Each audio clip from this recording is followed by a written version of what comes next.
काय ग मम्मी एवढं सामान कशाला आणली?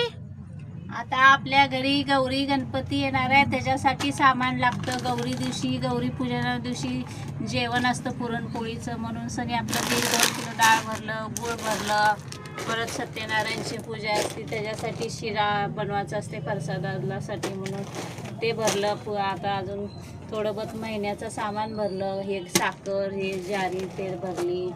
परत हे आपलं आता गणपतीला दिव्याला तेल लागतं. हे घरात आता आपलं तळण ते तळायला लागते सणा दिवशी, म्हणून 4-5 किलो तेल भरली.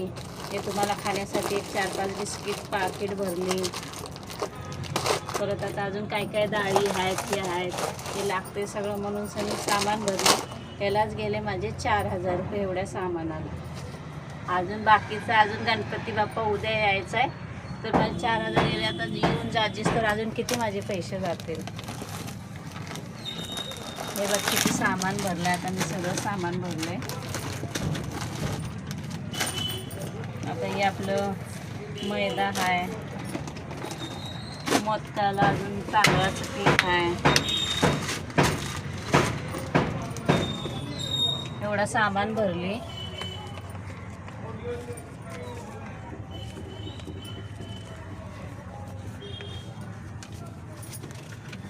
महिन्याचा सामान आपला गणपती येऊन जाजीस तर त्याचं सामान, सणासुदीचं सामान भरलंय. अजून बाकीचं सामान बाकी आहे भरायचं.